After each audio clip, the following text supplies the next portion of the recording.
Hey, hi, it's Meredith.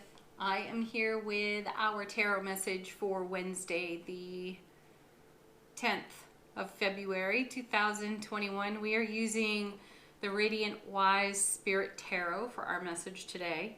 I just gotta say, this tarot deck is wild when it comes to shuffling. Loads of cards come flying out of it quickly. You don't have to work for it when you shuffle this deck at all. And I'm beginning to call it my talking deck. It just tells a story. First card is chapter 1, page 1. You know, it's fascinating. So I am more inclined to take larger clumps of cards as they fall out of this deck than I normally would with any other deck. So let's see what it has in store for us today. The cards from the bottom, as you know, are all about the energy atmosphere, how it's charged, what we're navigating, what could be showing up for us potentially today. Our first card is the Page of Cups. Very nice. Holding the Ace of Cups. And what's popping out of that cup but a fish? And what does that fish represent? Our manifestations, what we are in co-creation for. And pages deliver messages. So we're receiving intuitive information today. Signs and symbols will be charging the atmosphere for us that are relative to what we're holding in heart space. Coming alongside our page is the Magician. Ooh, second day in a row and second day in a row in this position. Second card of the reading. Fantastic. So what a great pairing, right? We have the fish popping out, and that's connected to what we're in co-creation for. And here we have the Magician, and I love the Magician in a traditional deck of cards because there he is, you know, as above, so below. In command of one's self-relationship, connection to the divine all, and really, you know, out of yesterday's reading, we had the Wheel of Fortune first, right? And then the Magician. So you can see that we are really running with that energy. We're making something of it. We talked about that yesterday. What are we doing with this? Where's the Magician leading us? Ooh, to the High Priestess. You know what? I'm going to have to pause this video because I need to consult the Great Big Book of Tarot. A very sweet, amazing soul recently asked me about the pillars on this card. What does the B stand for? What does the J stand for? So, hang on just a moment because I'm going to inform you all.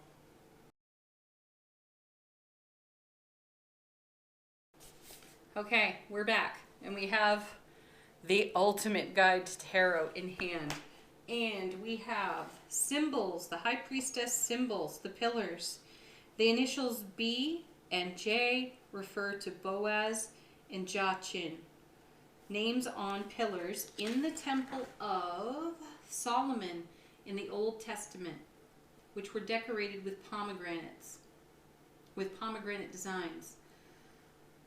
Boaz represents the elements of water and earth, and Jachin, fire and air. The pillars are black and white to show duality, male and female, darkness and light, and the earthly and heavenly dimensions that the High Priestess inhabits. The pillars form a portal to otherworldly experience and a deeper experience of the self. There's a whole lot more. Highly recommend this book, by the way, if you are interested in tarot. It's a great teaching tool. So there you have it. But the High Priestess, she's all about our intuition, our inner oracle. You know, we're connected there in the page. We're in the Suit of Cups. This is emotional. This is intuitive. And what I feel here is that we're in a beautiful, beautiful flow, a divine flow. We don't have to try. We don't have to work at it. We've made our point very clear to divine wisdom, divine order, in terms of what we're holding in heart space. And I feel that that divine order is speaking back to us through the page. Got your message, on it. Now be aware of the signs and the symbols within your atmosphere, your universe, and flow into those signs and symbols. Use that to strengthen your faith and your trust in your own process. And then coming beside our High Priestess, yeah, look at that. Fantastic 10 of Pentacles. What a great abundance card for us. Top of the suit right there. It's going to reset to Ace now. But the 10 is, all 10s are about fulfillment, completion, coming to the end of one leg of a journey and beginning a new one. The 10 of Pentacles is also a legacy card too. It's all about the energy that we have to share and what we have to pass on from our experience. So what an incredible grouping of cards here for our first 4. The Page is informing us it's the universe talking to us, truly. The Magician has us taking more action in this very enriched atmosphere for what it is we're in co-creation for. And the High Priestess is here to continue to guide us along our path and have us look deep into our own periphery so that we see very well what's coming and how we make choice. You know, I want to refer back to yesterday's reading because we had the Ace of Swords with the Queen of Swords. Talk about strategy and decision making and contemplation. You know, we had, I think, the 9 of Cups and the 10 of Cups come after that. So our focus is very much on what we're holding quite tenderly and in an empowered way within our heart space, because this 10 of Coins becomes more of our foundation. So this is the life that we're building on, and the universe is talking to us about it. Fantastic stuff. Oh my gosh. You're not even going to believe this. 9 of Cups. 10 of Cups. This happened in yesterday's reading. These two came out together after the Ace of Swords, Queen of Swords. So look at this dynamic flow. Oh my gosh, if you don't get the message, gosh, take off the aluminum helmet you're wearing, because that could be the only thing that's preventing you from receiving the messages from divine order about what it is you're creating.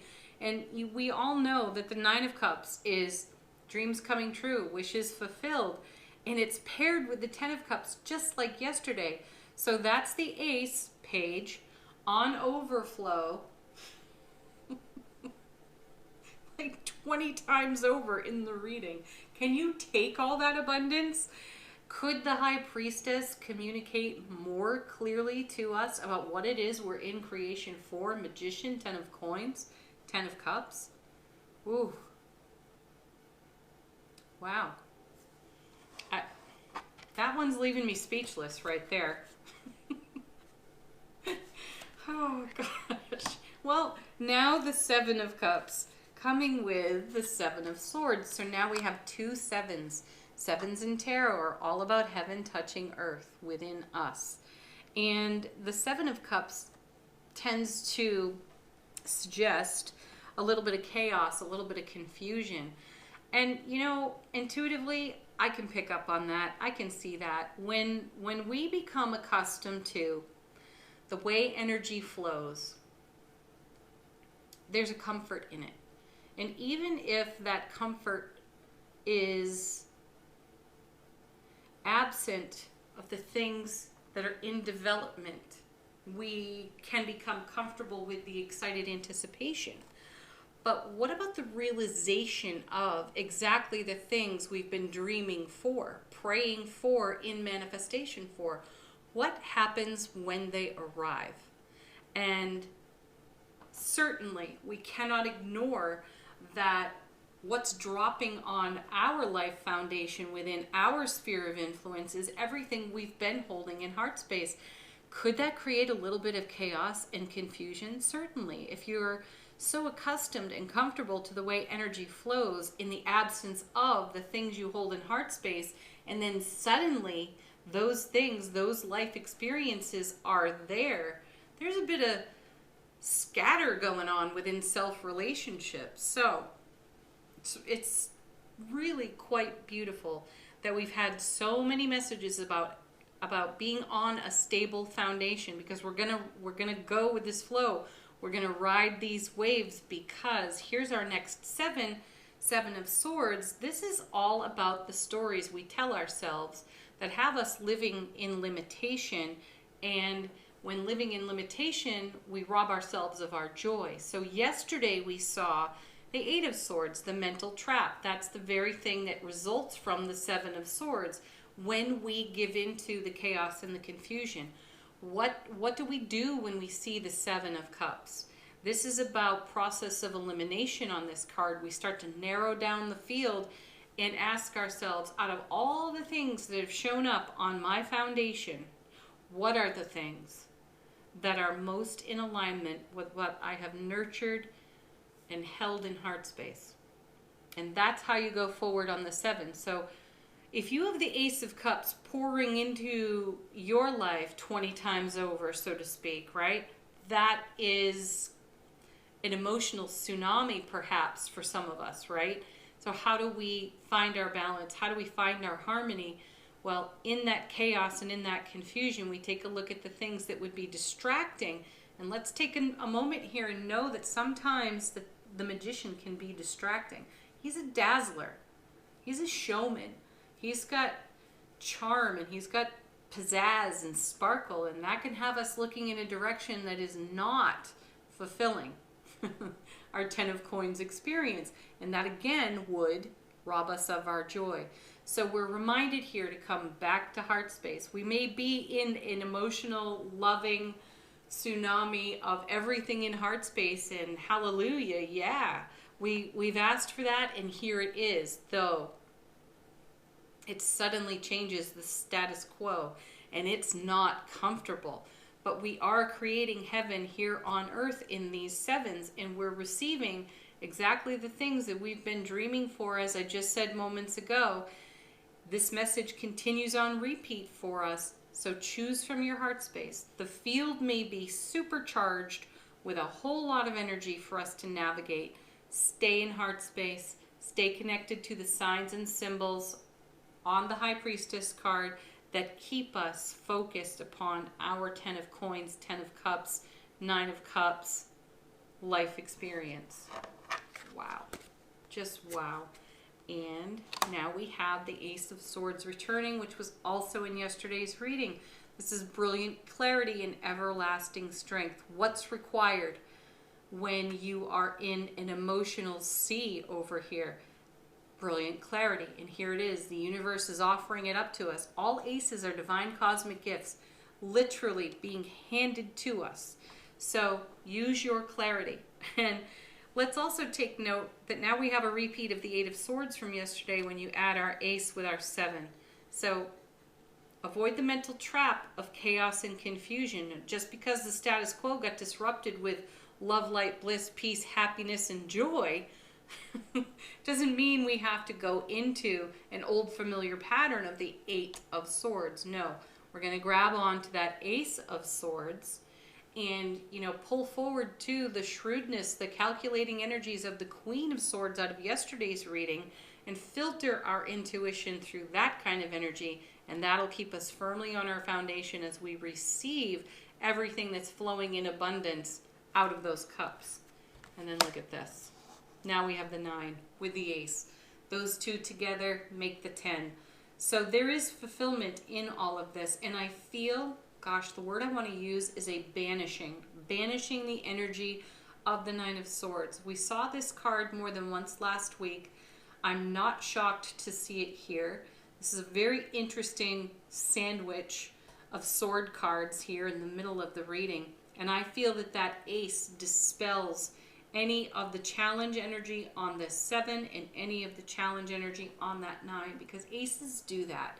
They elevate the energies of challenge cards nearby them. So this feels like our past. And, even the person on this card is looking behind.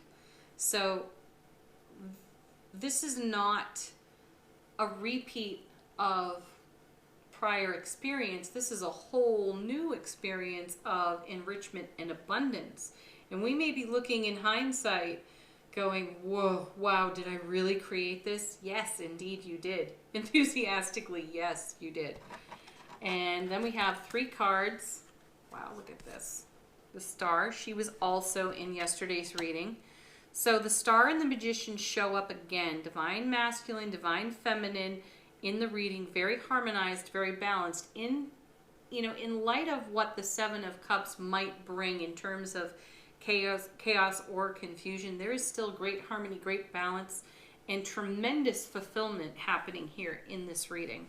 So stay connected to your Ace of Swords and dispel any of the mental traps, old stories that might rise up off our Seven of Cups, our Seven of Swords, and our Nine of Swords. You bring the Ace of Swords to that, lean deeply into your intuition, and that'll keep you focused.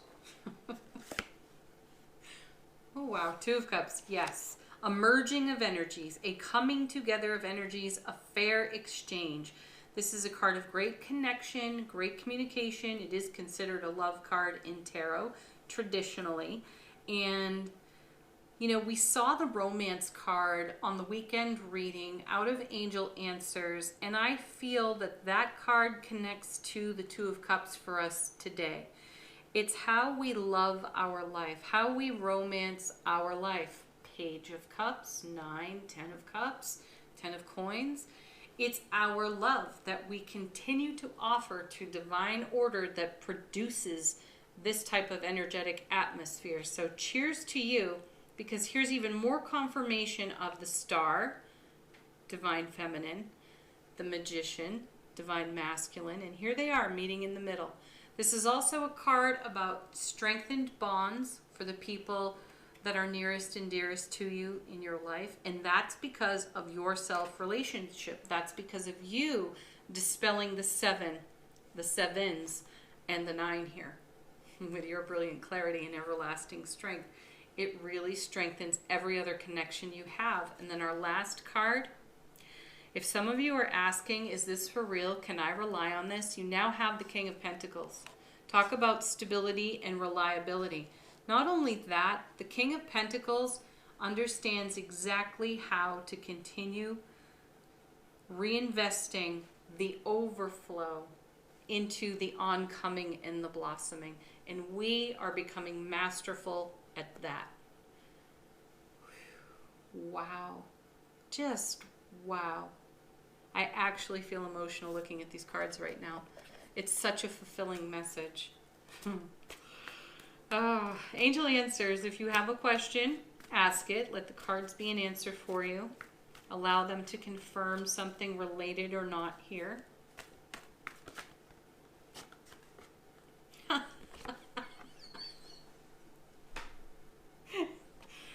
Yeah, there it is. Confirmation yet again. There's the romance card. Funny. That is so funny. And then we have remain positive. Listen to your intuition. Yeah, this is fantastic. There's something better. You know what? It's already here. 9 of Cups, 10 of Cups, 10 of Coins. 2 of Cups. You've manifested it. It is blossoming. It's in the oncoming. And if some of you are not feeling this yet in your world sphere of influence on your foundation, it's imminent. All right. Wow, what a joy. Affirmation from the Spirit Junkie cards. What do we have?